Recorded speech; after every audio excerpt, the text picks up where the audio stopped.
لہٰذا یہ دن اتنے صبح صادق سے لے کے غروب آفتاب تک یہ دن کہلاتا ہے. اس دن کے اندر جو بھی ذکر و اذکار، جو بھی اعمال اشکال کریں گے وہ اتنے قیمتی ہیں کہ پورے سال کے اندر ایسا کوئی دن نہیں ہے جس میں یہ عمل اتنا قیمتی ہو، لہٰذا یہ افضل.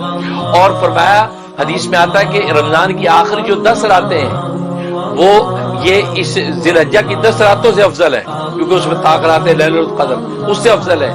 لیکن ان راتوں کی اتنی بڑی قیمت ہے، فرمایا کہ اس ایک رات کی عبادت اللہ تبارک و تعالیٰ کیا لیلۃ القدر کے برابر لکھی جاتی ہے. یہ جو راتیں گزر رہی ہیں 10 راتیں، تو اس رات میں عبادت کے لیے آپ کھڑے ہو جائیں گے، عشاء کے بعد جو 2 رکعت نفل پڑھ لیں گے، 1 سپارہ پڑھ لیں گے، تو یہ آپ کو لیلۃ القدر سے بھی زیادہ اجر، لیلۃ القدر کے برابر اجر دیا جائے گا. تو گویا کہ 10 راتوں میں آپ نے عبادت کر لی تو گویا کہ 10 لیلۃ القدر کا اجر و ثواب آپ کو عطا ہوگا. اور ایک لیلۃ القدر کا ثواب آپ جانتے ہیں کہ جناب وہ کتنی بڑی 84 سال کی عبادت سے افضل، اور آپ کو 10 راتوں کو آپ کاؤنٹ کر لیں کتنی بڑی عبادت، اس لیے بڑی اہم ہے.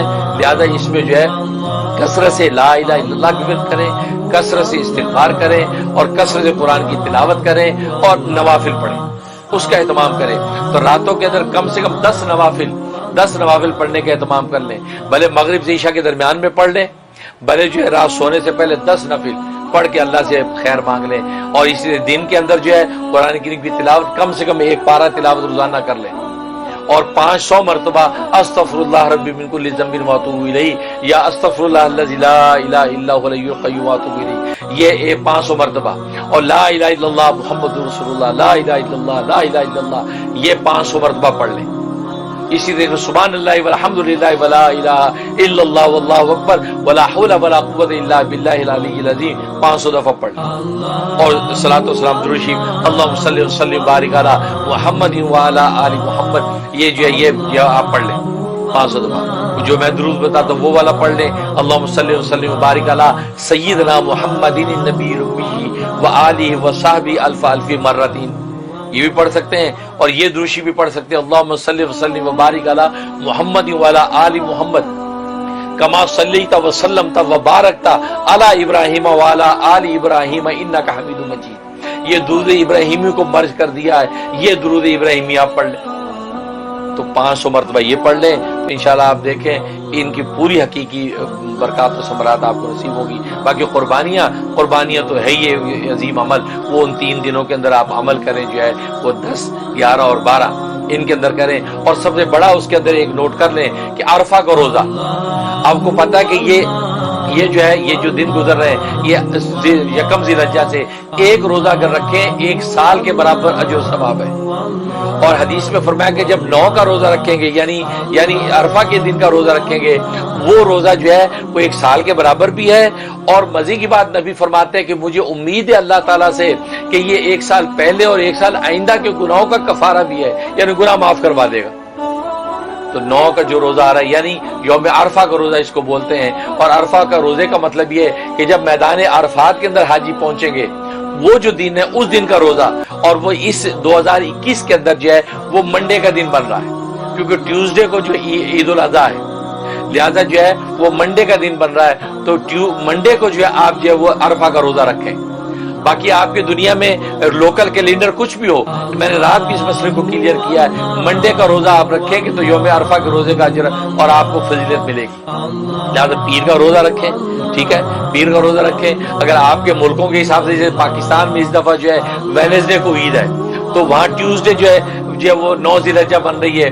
اور وہ کلیئر میں نے رات ایک شعبے میں کر دیا ہے کہ 9 ذی الحجہ مراد نہیں، یوم عرفہ منڈے کا ہے. لہذا پاکستان، انڈیا، بنگلہ دیش والے بھی جو ہے ان کو بھی چاہیے کہ وہ منڈے کا ہی روزہ یوم عرفہ کا رکھیں گے تو ان کو یوم عرفہ کے روزے کی فضیلت ملے گی.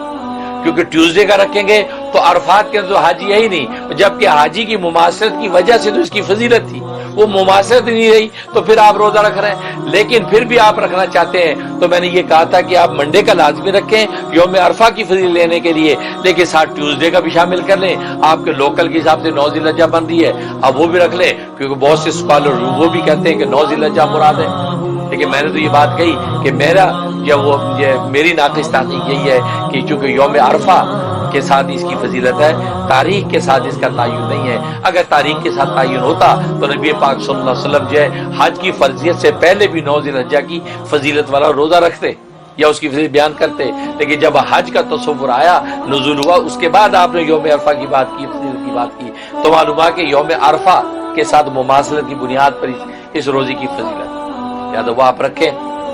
اور اس کے علاوہ جو ہے باقی قربانیاں۔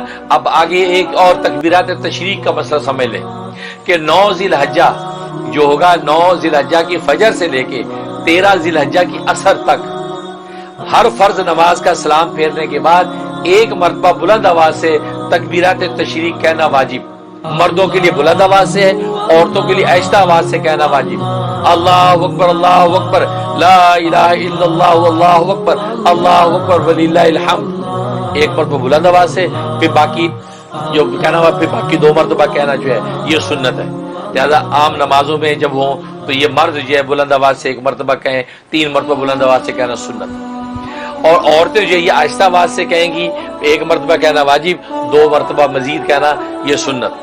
تو یہ اور انفرادی نماز ہو، اجتماعی نماز ہو، اکیلے پڑھ رہے ہو، ہر حال میں جو ہے یہ حکم ہے۔ اس میں کوتاہی کرتے ہیں لوگ، اکیلے پڑھ رہے ہیں تو یہ تکبیرات تشریق نہیں کہتے، عورتیں گھروں میں پڑھ رہی ہیں تو نہیں کہتی، نہیں ایسا نہیں، وہ سلام پھیرتے ہی آہستہ آواز سے اپنی تکبیر تشریق 1 مرتبہ کہنا واجب اور آگے 3 مرتبہ کہنا جو ہے وہ سنت ہے۔ اس کا اہتمام کریں۔ اور یہ گویا کہ یوم عرفہ جو منڈے کا ہے اس کی فجر کے بعد سے شروع ہوگی یہ تکبیرات تشریق، اور یہ 13 ذی الحجہ کی عصر تک رہے گا، اور عصر کے بعد پھر یہ حکم ثابت ہو جائے گا۔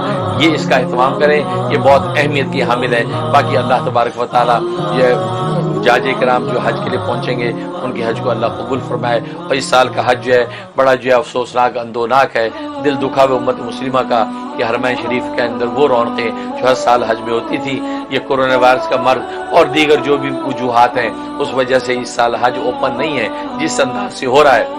دکھے دلوں کے ساتھ ہی ہم ان مناظر کو دیکھیں گے، لیکن یہ کہ آپ اپنے مقام پہ بیٹھ کے خدا کو یاد کرتے رہیں۔ آپ کہیں بھی بیٹھ کے پکاریں گے، خدا آپ کی سنے گا اور آپ تک انشاءاللہ پہنچے گا۔